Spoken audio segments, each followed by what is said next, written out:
Hey guys, and welcome to episode numero dos of Third Eye Thread. So, today I'm going to tell you the story of how I discovered that I was a psychic medium. Okay, this is unscripted, so bear with, right? Scripted is not my style. I kind of just go with the flow. So, the most important thing that you should know to start off is that I did not grow up in a family where uh, psychic mediumship was a discussed topic in my house. Okay. So I grew up in a Presbyterian family where we went to church every week. My family served in leadership roles in the church. Eventually, uh, I ended up working for the church myself. I sang with worship team. We were in a mindset where I was told that speaking with the dead, I guess it still sounds weird, wasn't something that you did, right? Because it could be basically speaking to a wolf in sheep's clothing. You never know if you're really speaking to someone in spirit or if you're speaking to something, an energy that is not good, right? So a lot of that ideology that I was brought up with came from a place of fear, right? And let's just stick with, praying to God. And that's who you should be talking to. If you're going to talk to anybody who you don't immediately see, stick with God, right? So that was not on my radar. I didn't think that that was something that I was capable of, but I will say that I grew up fascinated. I was very drawn to any, especially the early 2000s, ghost hunting shows, the paranormal, things like that. Um, all types of divination. That was really, really cool to me. But there was that programming of uh oh gosh, I don't know if I like I don't I want to watch it on a screen, but I don't know if that's something that like I should be doing. And again, it's not, was it something that I wanted to do? It was something, should I be doing it? Because according to someone else, this probably isn't the best thing that I should be doing. Like, I don't know that it's right, like morally or what have you. Okay. So, so that was where I was starting off from. I had a well, it's important to say that from a young age, I experienced a lot of depression and anxiety and suicidal thoughts as I got a little older. And it really came to a head in 2020, which, by the way, I understand a lot of people went through a lot of things in 2020. I don't think it was not because of quarantine, the lockdown, because actually I found out I'm an introvert. So it really wasn't a big deal for me to not be able to socialize with tons of people. So it just so happened to occur around that time. I had decided, I don't know that I need to be on medicine anymore because I'm feeling fine. And I went off of medicine, had a complete breakdown. There were times where I literally would be standing in the kitchen with a knife against my wrist. And, I apologize for anybody. I'll put in the notes like trigger warning, of course. But again, I believe in full transparency. In order for any of the information to land, I hope that you can see and accept where it's coming from, right? So there were a lot of times where I came close to ending my own life, and if I had known, yeah, I wouldn't have thought that I would be here past the age of 35 or so, and I'm really glad that I am. Um, so I actually was hospitalized briefly. uh, I had a hell of a time getting on back onto the right medicine. I was so depressed. I was so anxious, and not for nothing, but also growing up, I never felt like I had my thing. I never felt like I had my tribe of friends, the people who really understood me. I always felt different, and not in like the Hollywood movie, like I feel so different, like I don't fit in, sort of I'm special sort of way, but I quite literally never felt accepted. And I felt like no one understood me, right? So so there was that. And I'm sure in the future I'm going to go into further details about that sort of experience. But as it relates to spirituality, all this time that I'm going through these hard moments, um, I was going to church. I was, volunteering. I was doing all the things that are supposed to bring you closer to God, and I felt farther away. So I started asking lots of questions, like, not does God exist, but what's God's role in my life? What is this thing or this person that I'm praying to, and I'm not sure that I'm being heard, right? Those types of questions. And and in my style, I was like, I'm not going to church anymore. That's it. I'm done. Like, it's not serving me. And so I gave myself a break from that. It wasn't resonating anymore, and my husband wasn't in a position where he felt like, no, I need to be here. So he followed me. We ended up not going to church, but again, it was during COVID, the lockdown. So churches were locked. You weren't going to church, you were logging into church. So it kind of coincided in a time where it wasn't this big statement I was making to the world, right? We sort of just like, it drifted away over time. And but the thing that always would get me in a better mood was watching these shows. Um, you know, shows like Long Island Medium, like any talk show where they had a psychic or something like that. I was like, I feel really intrigued by that sort of stuff. I don't know. And I remember hearing on a podcast somewhere where they said, that, everyone has this ability. Everyone has psychic ability. It's just whether or not you tap into it and you feed it, right? Develop it. And I said to my husband one day, I was just like, I think I'm interested in like learning about like psychic stuff, whatever that means. And looking back, I'm actually surprised that he was so cool, calm, and collected, but he was just like, okay. And thank God for him, because honestly, he has provided the space for me to grow and to explore. He is not one to hold me down, thank God, because that wouldn't work, right? So because it was COVID, I actually looked online at Meetup and was like, I don't know, like psychic training, psychic development, and ended up finding a couple of psychic development groups where you could, if you had never had an experience in your life, you could show up and you can learn how to tap in psychically and to learn all about that. So I took my first class, and it was through a local spiritualist church called Journey Within. And I took psychic development for beginners. And the first class, they're just like, if you're new, you could sit by and just sort of watch and watch us and just get your toes wet. I was like, cool, cool, cool. And then it came out to like small group time, and the leader of the class was like, okay, Jen, I want you to practice and just try. She's like, I want you to read my energy. And I was like, I've never done this before. Like, I don't know what I'm doing. She's like, it's fine. She's like, and what, by the way, what I have found in this entire experience of discovering my ability is to trust the things that come to you. It's not where you go searching for the information, but trust all the things that come to you. Because if you're out and about on your day, all the ideas that you think is just your imagination going on, all those things, like, not all of that is your imagination. So fast forward. So I was like, okay, well, she's like, say the first thing that comes to your mind.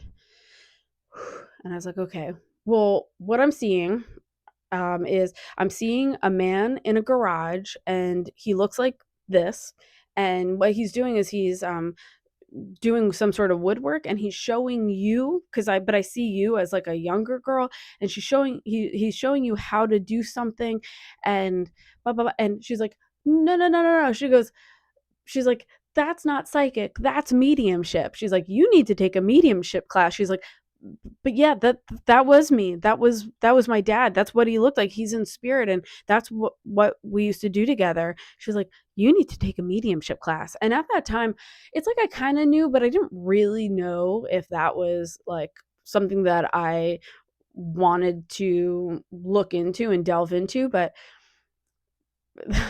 after that experience, it was literally the floodgates open because I took more and more classes, and found out that like mediumship was it was a possibility for me, and I didn't know that that was a thing. And so I kept taking classes, and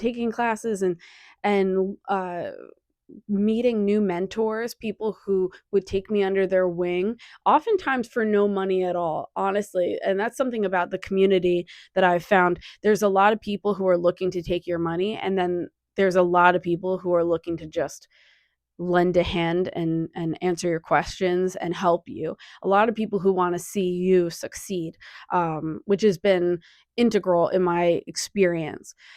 Um, and so, yeah, I found out through lots and lots of classes and time that I am a psychic. I am a medium. By the way, um, all mediums are psychic, but not all psychics are medium.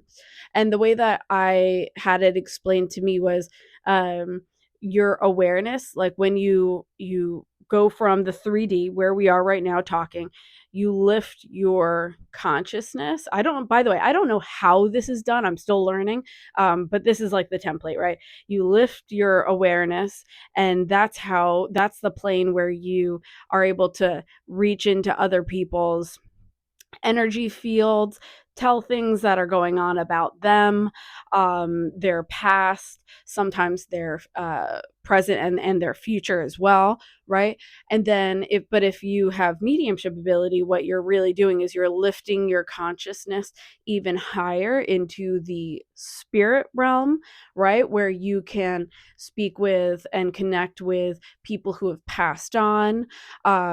Above that is where you are able to connect with angels, and ascended masters and archangels. I found out through practice and classes that is something that I'm able to do as well. But most of my energy has been poured into mediumship. That was probably for the first 2.5 years, and then after that I've actually moved more towards psychic. But if there's anything that I've learned in my life, it's that I don't do anything just one way and then stick with that for the rest of my life. I am very much a person who, I can't even hold like a standing bang trim appointment, or like like I constantly have to go from like person to person, thing to thing, interest to interest. It just won't work sticking with one thing. So I have really learned that about myself. And so whenever I go from mediumship to I'm going to learn about herbalism, or I'm going to learn about oh gosh, what did I do recently? Oh, like energy healing. And then I'm going to, at the end of the day, I will always make my way back. But it's right now, it's a time of like, I'm going to try all these different things. And then as time goes on, I'm going to integrate them into my own thing. I used to think that that was a quality of mine that was a weakness, but I am starting to believe that it's actually a strength of mine. So I wonder if you have had that experience as well. If you're somebody who doesn't subscribe to the everyday, like what everyone else does, like why does, like for instance, my mom has had the same colorist for I think 30 years. You don't want to know how many colorists I have had. And it's not because there's something wrong with anyone. It's just I have this like need in my stomach, in my like body, to keep moving and keep trying new things, and keep dipping my toes in different creeks, right, of schools of thought, always learning something. I at any one time have like 3 to 5 different podcasts that I am cycling in between. I usually have 2 to 3 books that I'm reading depending on my mood. um, it's just who I am, and I'm starting to accept it, but it's taken like 39 years, by the way, to accept it. So that was kind of the discovering that I had the psychic ability, right? And like I said, I did not grow up in a family where everyone's like, that's amazing. Um, sitting around reading palms or anything like that. I thought I was the only one in the family, but I did find out probably a year into this whole journey that I actually have a great grandmother who used to read tea leaves. And uh, when I heard that, I was just like vindicated. I couldn't believe it. I was like, I'm not the only one in the family. This is amazing. And I was like, so someone up in heaven is definitely looking down at me and being like, take the baton, like let's go. And so that was really comforting for me.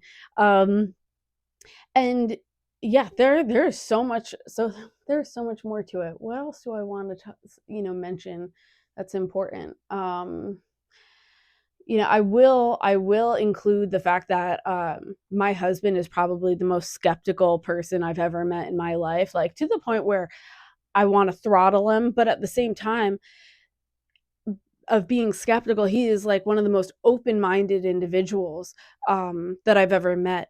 And so all this time, he like I remember him being like, listen, as long as you're not upstairs like summoning demons, we're good. And I was like, I think I can handle that. That's totally that boundary. That's fine. I am all for it. Right. And he has supported me in his own way.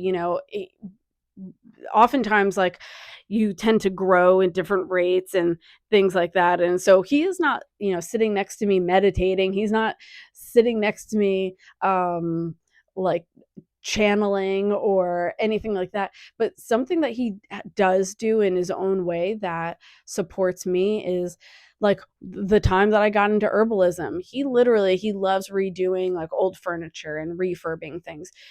He found like an apothecary chest like on the side of the road and took it for free and refurbished it so that I would have my very own like super quaint looking apothecary chest where I keep like my herbal tea mixes and where I keep my flower essences. I'll talk about all those things in the future, trust me.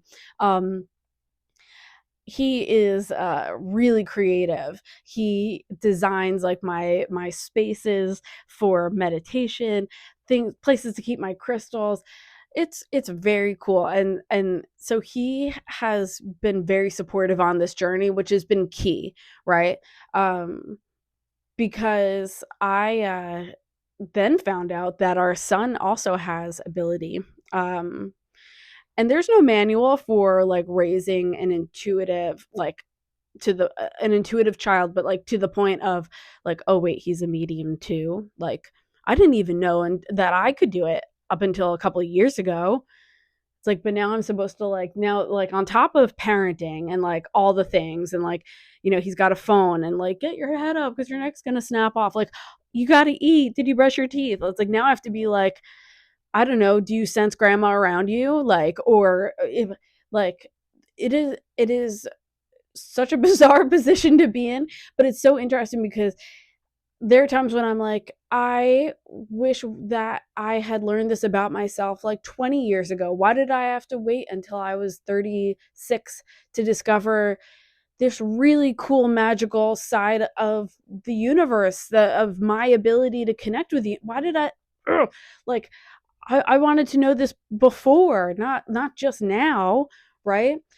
Um but in conversation with my husband, I'm just like, I had to go through the things, first of all, that I've gone through in the past to get to where I am now, right? Each step has been important. My husband has said, he's like, it had to be now because 5 years ago, he's like, I don't know that I would be in the position to be as open minded and supportive as I needed to be for you. Like literally every moment of growth has happened in perfect timing in order for the next moment to happen. I hope that makes sense. Um, and I think part of my story is, I learned this about myself, and then, oh my gosh, like I realized that my son has the same thing. Um, I think I'm going to actually like learn so much from him, maybe more so than he's going to learn from me. But the cool part is that I get the opportunity to create an environment where talking about orbs, and not like orbs like you see it on TV where it's definitely a bug, where you see like colorful balls of light flying in front of your face, which by the way happened to me the other day and I caught it on video and I'm going to figure out a way to share that. Um, we're talking about seeing things like that is normal. Where I can say, hey, in a practice session that I was doing the other day with a client, like I had this incredible message come through, and can I tell you about it? And where I'm talking to him, and I'm not forcing it on him, and I'm talking about my son, by the way, not forcing him to like, hey, Hudson, let's sit and meditate together. Like he doesn't feel like doing that. He wants to be on Roblox or Fortnite or whatever he's doing. Um, but I'm creating the space where like the tarot cards are out. Hey, let's look at them. Hey, I pulled this angel card. Like, what do you think about that? Asking him questions of like, hey, what makes sense to you?